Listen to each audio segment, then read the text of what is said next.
नमस्कार दोस्तों, कैसे हैं आप सब। दोस्तों, पिछले वीडियो में हमने जाना कि जीएसटी क्या है, इसकी ज़रूरत क्यों महसूस की गई। हमने ये भी जाना कि ये नया टैक्स सिस्टम आखिर कैसे एक आम आदमी के लिए फ़ायदेमंद है, कैसे एक बिजनेसमैन के लिए फ़ायदेमंद है और कैसे ये सरकार के लिए भी फ़ायदेमंद है। पिछली वीडियो में हमने ये भी जाना कि जीएसटी के लागू होने से पहले जो टैक्स सिस्टम था उसमें क्या कमियां थी, क्या क्या खामियां थी। अगर आपने नहीं देखा तो ऊपर आई बटन में मैं आपको लिंक दे रहा हूं, वहां पे क्लिक करके आप उस वीडियो को देख सकते हैं। दोस्तों, आज ये इस सीरीज का दूसरा एपिसोड है जिसमें हम बात करेंगे कि सेंट्रल गवर्नमेंट और स्टेट गवर्नमेंट के वो कौन कौन से टैक्स थे जिनकी जगह जीएसटी ने ले ली है। जीएसटी कितने प्रकार का है, यानी किस किस नाम से जीएसटी की वसूली की जाती है, जीएसटी के जो टैक्स स्लैब्स हैं वो कितने हैं और किस किस प्रोडक्ट पर कितना जीएसटी वसूला जाता है।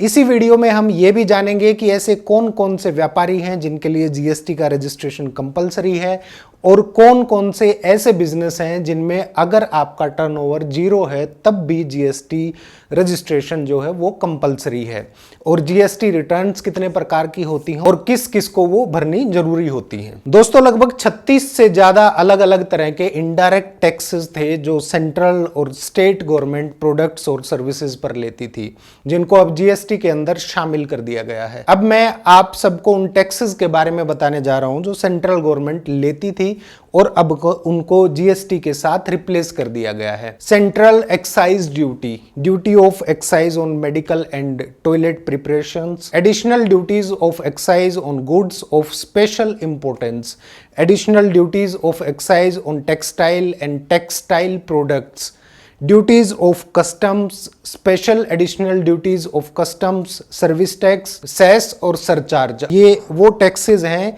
या वो टैक्सेस थे जो सेंट्रल गवर्नमेंट वसूल करती थी जीएसटी के लागू होने से पहले। अब ये भी जान लीजिए कि स्टेट गवर्नमेंट कौन कौन से टैक्स वसूलती थी आम आदमी से, कौन से टैक्स जो है वो भरने पड़ते थे। State VAT and central sale tax, purchase tax, luxury tax, all types of entry tax, entertainment tax, taxes on advertisements, taxes on lotteries, betting and gambling, state cess and surcharges। ये वो taxes थे जो state government वसूलती थी जिनको अब GST के साथ रिप्लेस कर दिया गया है या इनको जीएसटी के साथ मिला के एक कर दिया गया है। अब वैसे तो जीएसटी को एक सिंगल टैक्स का नाम दिया गया है, लेकिन इसे भी 4 अलग अलग नामों से वसूला जाता है। पहला है सीजीएसटी यानी central goods and service tax. अगर कोई डील या किसी प्रोडक्ट की खरीद फरोख्त एक ही राज्य के 2 कारोबारियों के बीच हो रही है तो केंद्र सरकार के हिस्से के रूप में सीजीएसटी चुकाना पड़ता है। इसके बाद दूसरा आता है एसजीएसटी यानी state goods and service tax. अगर एक ही राज्य के 2 कारोबारियों के बीच ट्रेड हो रहा है तो उसमें राज्य सरकार के हिस्से के रूप में एसजीएसटी चुकाना पड़ता है। यानी कि कई बार आप बिल देखेंगे तो उसमें सीजीएसटी एसजीएसटी अलग अलग मिलेगा, वो यही है। अब तीसरा आता है यूटीजीएसटी या यूजीएसटी यानी union territory goods and service tax. अगर कोई सौदा ऐसा है, लेन देन ऐसा है जो किसी टेरिटरी या केंद्र शासित राज्य यानी यूनियन टेरिटरी के 2 कारोबारियों के बीच हो रहा हो तो उसमें केंद्र शासित राज्य के हिस्से के रूप में यूटीजीएसटी चुकाना पड़ता है। इसके बाद फोर्थ जो आता है वो है आईजीएसटी यानी integrated goods and service tax. अगर कोई ट्रेड या लेन देन 2 अलग अलग राज्यों के कारोबारियों के बीच हो रहा है तो केंद्र सरकार, सेंट्रल गवर्नमेंट और स्टेट गवर्नमेंट दोनों का हिस्सा एक साथ आईजीएसटी के रूप में वसूला जाता है। आईजीएसटी के रूप में वसूला गया पूरा टैक्स पहले केंद्र सरकार के पास जाता है, उसके बाद में उसका आधा हिस्सा जो है वो राज्य सरकार को दे दिया जाता है जहां जिस राज्य में उस माल की सप्लाई भेजी गई है। फॉर एग्जाम्पल, मान लेते हैं कि एक कंपनी ने थोक व्यापारी से कच्चा माल खरीदा, सौदे के दोनों पक्ष एक ही राज्य के अंदर हैं, कुल माल 10 लाख रुपए का हुआ और इस पर 18% जीएसटी लगा। यह सौदा होने पर थोक व्यापारी उस कंपनी से 10 लाख की खरीद पर 18% टैक्स वसूलेगा।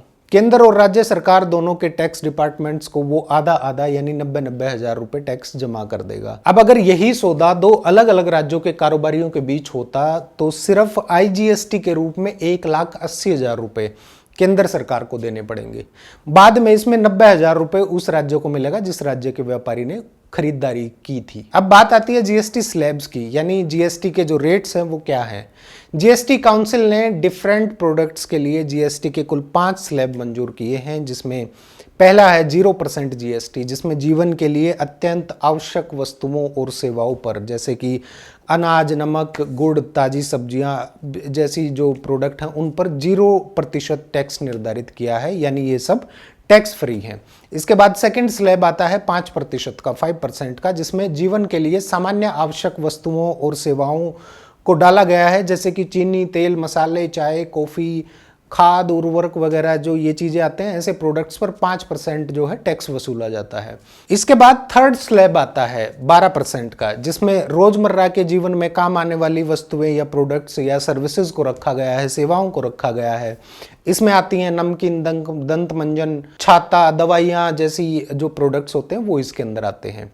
फोर्थ स्लैब 18% का रखा गया, 18% का, जिसमें मध्यम स्तर की जीवन जीने वाले लोगों के इस्तेमाल में आने वाली जो प्रोडक्ट्स हैं, वस्तुएं हैं मिडिल क्लास की, वो आती हैं, जैसे डिटर्जेंट पाउडर हो गया, chocolate, mineral water, ice cream, shampoo, refrigerator, ये सारी चीज़ें आती हैं। इसके बाद आखिर में फिफ्थ स्लैब आता है 28% का, 28% का, जिसमें विलासी यानी लग्जरी और हानिकारक श्रेणी में आने वाली वस्तुओं और सेवाओं को डाला गया है, जैसे पान मसाला, ऑटोमोबाइल, 5 स्टार होटल में स्टे करना, तो ये सारा 28% जीएसटी में आता है।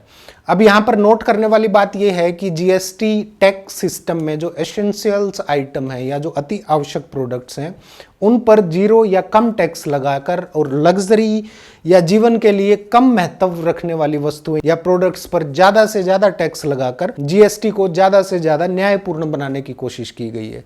कोशिश की गई है कि गरीब आदमी से टैक्स ना लिया जाए, आम आदमी से एक लिमिटेड टैक्स लिया जाए, जबकि कच्चा माल जैसे अनाज और ताज़ी सब्जियों पर 0% टैक्स तय किया गया है, और इसी प्रकार एजुकेशन और हेल्थ सुविधाओं को टैक्स के दायरे से बाहर रखा गया है। अब लगे हाथ यह भी जान लीजिए कि जीएसटी के तहत टैक्स का पैसा सरकार तक कैसे पहुंचता है। सबसे पहले समझिए कि जो टैक्स जीएसटी के रूप में हमें सरकार को देना है उसे सरकार वसूल लेगी कैसे। मान लेते हैं कि एक पेंट का कपड़ा है, ये प्रोडक्ट कंपनी से चलकर कंज्यूमर तक पहुंचता है, इस बीच उसे कई लेवल्स से होकर गुजरना पड़ता है, कई स्टेजेस से होकर गुजरना पड़ता है। आसानी से समझने के लिए हम यहाँ पर सिर्फ 3 स्टेजेस की बात करेंगे। एक्चुअल में ये लेवल कम या ज़्यादा हो सकते हैं। सबसे पहले कंपनी से मैन्युफैक्चर होकर माल होलसेलर के पास जाता है, और होलसेलर से माल रिटेलर के पास जाता है। रिटेलर से फिर माल जो है कंज्यूमर यानी ग्राहक के पास पहुंचता है। जैसा कि मैंने पहले बताया था कि जीएसटी खरीदार से वसूल किया जाएगा, लेकिन इससे पहले उस सामान की जिन जिन स्टेजेस पर दाम में बढ़ोतरी हुई है, फिर वो चाहे रिपैकेजिंग हो या रिप्रोडक्शन हो उसकी वजह से हुई है, या फिर कुछ कॉस्मेटिक्स चेंजेस की वजह से हुई, या फिर कोई कारण ऐसे हैं जिनकी वजह से उसकी लागत बढ़ गई है, तो यहाँ पर हर बार जीएसटी वसूल किया जाता है। जो पहले वाले खरीदार ने जीएसटी अदा किया था, वो जब आगे दूसरे को माल बेचेगा तो वो उससे जीएसटी वसूल लेगा। ये पूरा सिस्टम ऐसे ही काम करेगा। माल को बनाने वाली कंपनी से माल लेते वक्त होलसेलर पर जीएसटी लगेगा, लेकिन कंपनी उस होलसेलर से लेकर टैक्स भरेगी।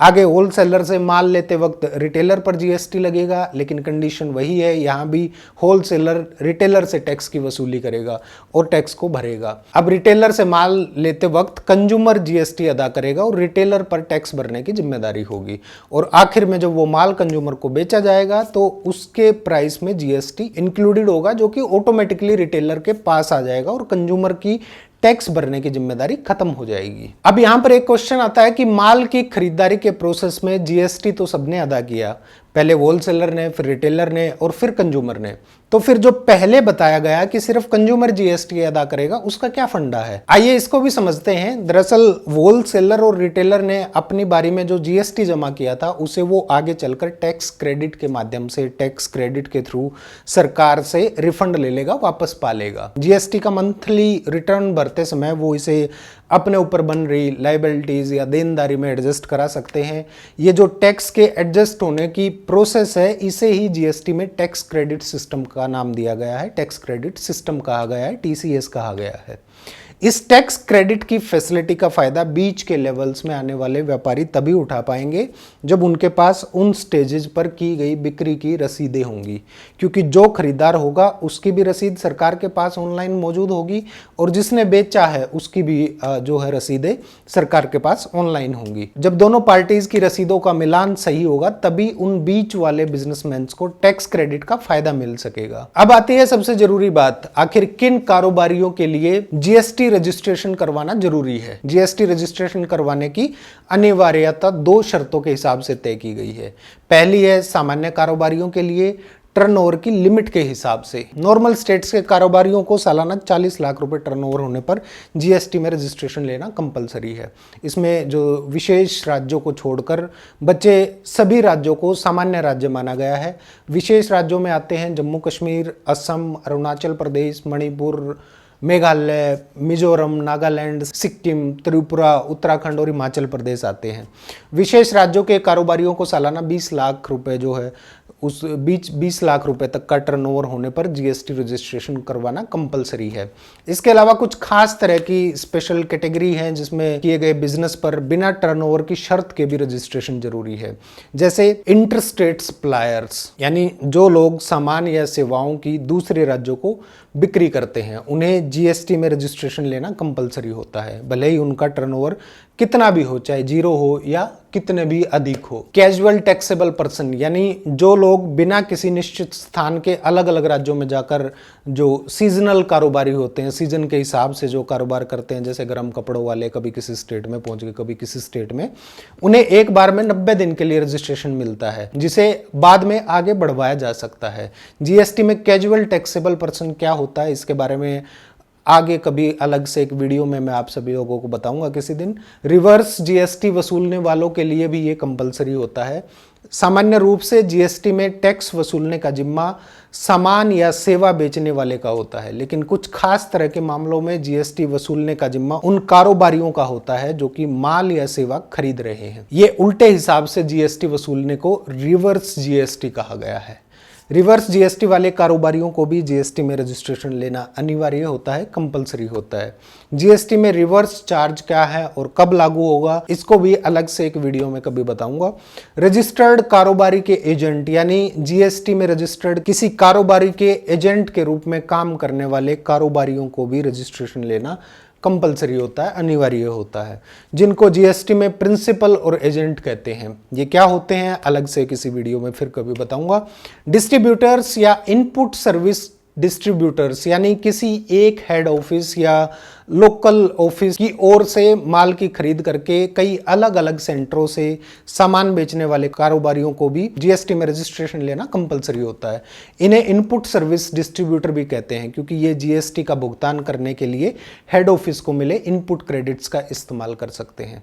ई कॉमर्स कंपनीज और सप्लायर्स, यानी ऑनलाइन शॉपिंग या ऑनलाइन सर्विस देने वाली कंपनीज, जिनको ई कॉमर्स ऑपरेटर भी कहते हैं, इनको भी जीएसटी में रजिस्ट्रेशन लेना कंपलसरी है। इसमें Flipkart, Amazon, Snapdeal, Myntra, India mart जैसी कंपनीज आती हैं।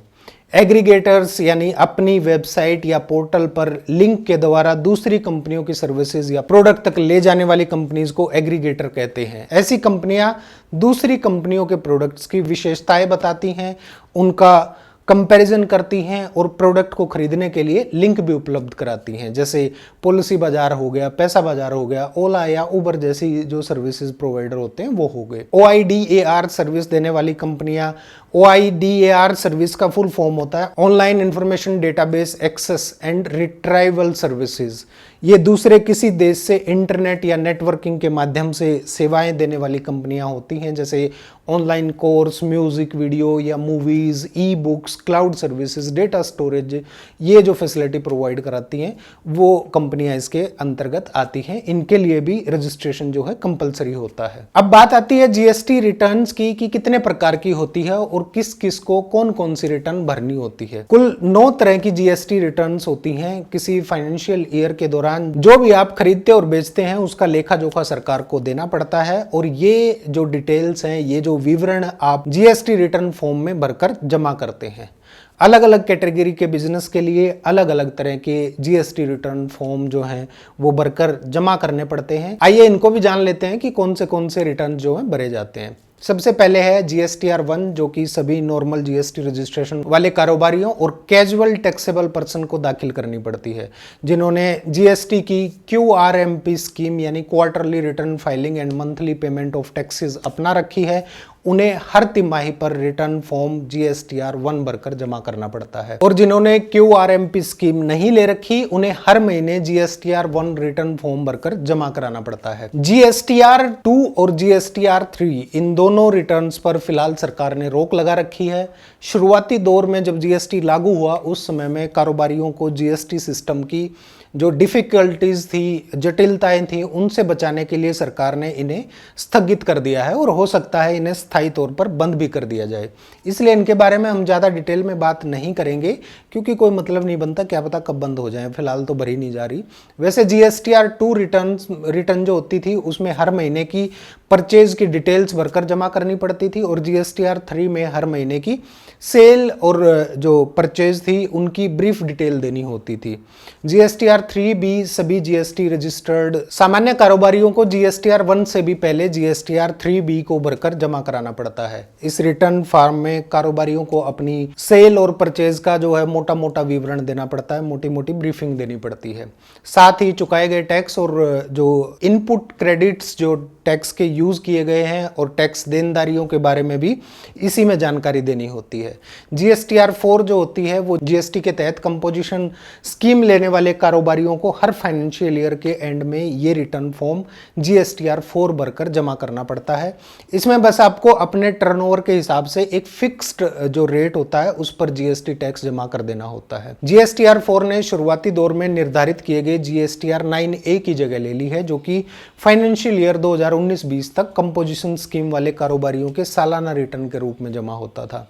पहले GSTR-4 को हर तिमाही पर भरना पड़ता था, जिसकी जगह अब CMP-8 के नाम से नया फॉर्म लागू कर दिया गया है। आपकी जानकारी के लिए बता दूं कि 1.5 करोड़ तक सालाना टर्नओवर वाले कारोबारियों को जीएसटी में कंपोजिशन स्कीम लेने की छूट है, और सिर्फ सर्विस सेक्टर में बिजनेस करने वालों को 50 लाख रुपए तक टर्नओवर पर कंपोजिशन स्कीम अपनाने की छूट है। GSTR-5 और GSTR-5A विदेशी जो बिजनेसमैन होते हैं यानी non residential foreign tax payers की ओर से भारत में कारोबार करने पर जीएसटी में रजिस्ट्रेशन लेना पड़ता है। उन्हें हर महीने रिटर्न GSTR-5 दाखिल करनी पड़ती है, फाइल करनी पड़ती है। इसी तरह विदेश से इंटरनेट या नेटवर्किंग के माध्यम से सेवाएं देने वाली कंपनियों को हर महीने GSTR-5A रिटर्न फाइल करना पड़ता है। इन्हें online information and database access और रिट्राइवल सर्विसेज कहते हैं। GSTR-6 में डिस्ट्रीब्यूटर्स या इनपुट सर्विस डिस्ट्रीब्यूटर्स के रूप में काम करने वाले कारोबारियों को हर महीने के कारोबार का जो है लेखा जोखा देना पड़ता है, विवरण देना पड़ता है। रिटर्न फॉर्म GSTR-6 भरकर जमा करना पड़ता है। उसके लिए जीएसटी सिस्टम में जिन व्यक्तियों या संस्थाओं को अपने भुगतानों पर TDS काटने का अधिकार है, उन्हें हर महीने का हिसाब रिटर्न फॉर्म GSTR-7 में भरकर जमा करना पड़ता है। इसमें उन्हें हर महीने काटे गए TDS की डिटेल देनी होती है, साथ ही TDS देनदारी और TDS रिफंड की भी डिटेल्स देनी पड़ती हैं। इसके अलावा ई-कॉमर्स जो कंपनीज होती हैं उनको हर महीने अपने कारोबार का विवरण जो है, डिटेल्स हैं, वो रिटर्न फॉर्म GSTR-8 में भरकर GSTR-8 में भरकर जमा करानी पड़ती हैं। इसमें उन्हें अपने ई-कॉमर्स प्लेटफॉर्म के माध्यम से की गई सप्लाईज के साथ साथ उस पर वसूले गए TCS यानी कलेक्टेड टैक्स एट सोर्सेज की डिटेल भी देनी पड़ती है। कंपोजिशन स्कीम वालों को छोड़कर हर फाइनेंशियल ईयर के बाद एक सालाना रिटर्न भी फाइल करनी पड़ती है, जिसमें साल भर की सेल परचेज के साथ साथ टैक्स जो पे किया है उसकी डिटेल्स भी देने पड़ते हैं। साल भर के दौरान जो भी मंथली या क्वार्टरली रिटर्न भरे गए होते हैं उनका भी मिला जुला के जो है पूरी डिटेल्स, सारा लेखा जोखा उसके अंदर भरना होता है, जमा कराना होता है उसमें भर के। जीएसटी का introduction, types, tax slabs, GST rates और जीएसटी रिटर्न्स के बारे में मैंने आप लोगों को तकरीबन सभी ऐसी जानकारियां बता दी हैं कि अगर आप ढंग से समझ लोगे तो आप तकरीबन एक CA बन जाओगे, बस आपके पास एक डिग्री नहीं होगी। इन दोनों एपिसोड्स को ध्यान से देखिए और समझिए। अगर आप स्टूडेंट्स हैं या फिर एक बिजनेसमैन हैं, दोनों के लिए ही इस सीरीज में बेहद जरूरी जानकारी दी गई है और आगे भी दी जाएगी। उम्मीद है जानकारी आप लोगों को पसंद आ रही होगी। वीडियो कैसी लगी कमेंट करके जरूर बताइए। वीडियो को लाइक करके शेयर जरूर कर दीजिए। मिलते हैं अगले वीडियो में, तब तक के लिए नमस्कार।